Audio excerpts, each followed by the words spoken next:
transgender women of color was Kingz.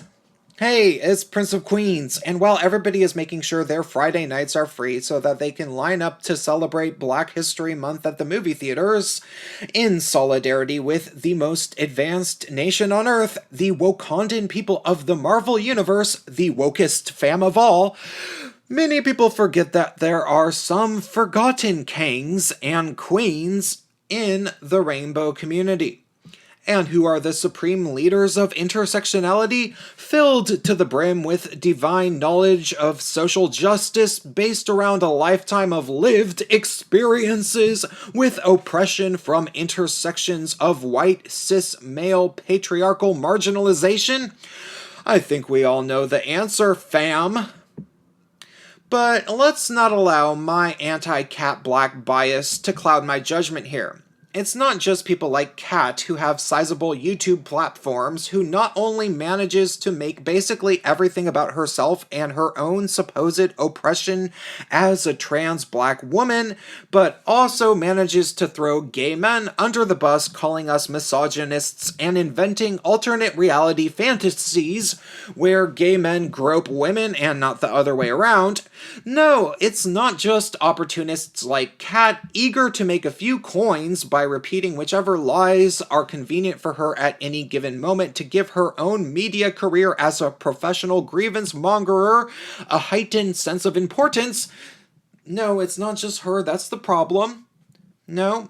Rather, the real problem is probably much more so that this mentality of demonizing cisgender gay men coming from the LGBTQIA++ community and from the left in general has become so prevalent that there are now countless people who seem to actually believe not only that cisgender gay men are icky and gross, but more so.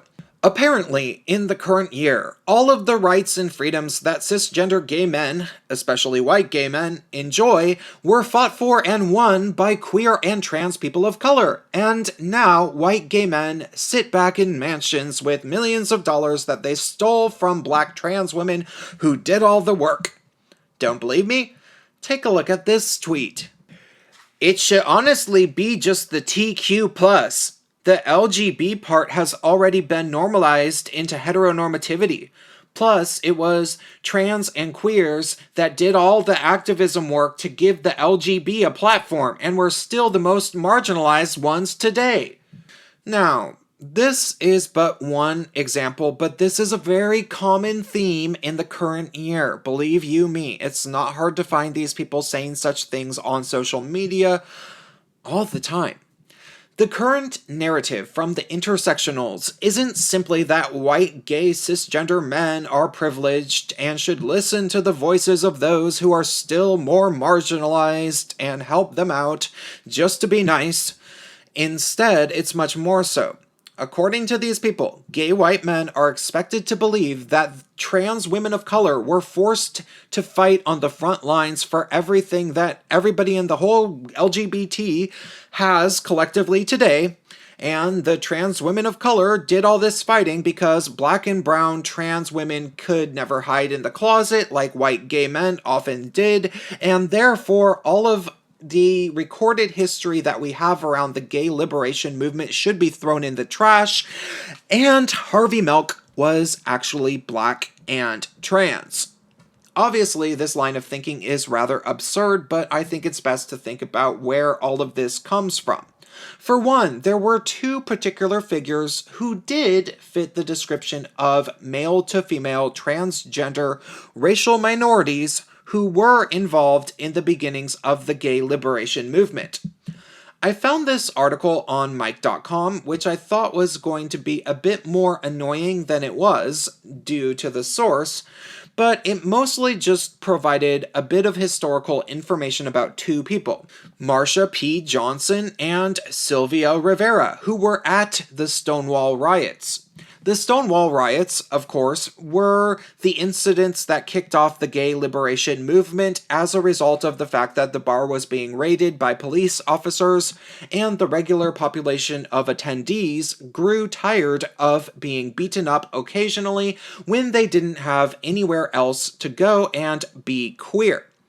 According to a book called Stonewall, The Riots That Sparked the Revolution, Marsha P. Johnson basically incited the riot by throwing a shot glass, which is, of course, where seemingly the entire narrative comes from that trans women of color did everything for gay rights. Aside from this notion that Marsha P. Johnson allegedly threw the first shot glass at Stonewall, I have yet to see any real evidence that a trans woman of color was the leader of the Stonewall riots. That's really all it seems to be, was this shot glass notion. This was also what made the intersectionals get their collective panties in a twist when they saw that the movie Stonewall portrayed the riots as being started by a white cisgender gay male throwing a brick. How dare they possibly imagine that a gay white man might get upset in the 1960s, late 1960s, when the only bar for open homosexuality got raided one too many times. I'm sure there were no white guys there, and I'm sure they never got mad. Now, from all of the uproar about the tone-deaf whitewashing of the Stonewall riots in the major Hollywood release, one would safely conclude that it must have been a black trans lesbian in a wheelchair who single-handedly fought the riot cops. But what is extra hysterical about the historical account is the following. According to Marsha P. Johnson herself in an interview in 1987 that is cited right on the Wikipedia entry for her, she didn't start the riots at all, and actually got there at 2 a.m. after the riots had already started. So if she did do it, apparently she certainly didn't want credit. But do you know who does want all the credit? Well, obviously, just about every young queer and trans person of color, who now gets to say that Marsha P. Johnson was the Kang of the gay liberation movement. And granted, these people probably don't even know her name, but they still get to think of her as the heroine of the movement, which is convenient for them because they feel that in the current year, they are the ones that are still being discriminated against, and cisgender gay men aren't. More so, transgender racial minorities in the current year are obviously highly predisposed towards thinking that they are the living embodiment of social progress, not only because there is a massive wealth of media and educational propaganda telling them this, but more so, the only opportunities for professional activists in the LGBT community are based around the intersectional feminist model, and therefore, queer trans people of color will almost unanimously get first dibs on activist opportunities. And they totally feel that they deserve it, generally. And do you know what? There's nothing I can really do to stop them from feeling this way. And I can't entirely blame them for feeling this way. I'm sure many of them are homeless, many are forced to be prostitutes, and many have probably been disowned by their families. So instead of blaming them, one thing I can do instead is make short videos, setting the record a bit more straight. Or should I say, cis.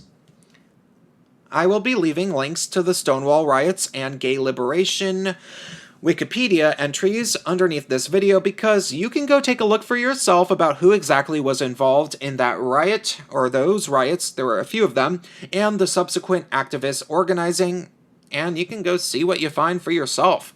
Spoilers, the vast majority of names that will be in them are not trans women, or women at all. They are men. Cisgender, gay men, who did the vast majority of activist work to get LGBT, or rather GLBT, people their rights.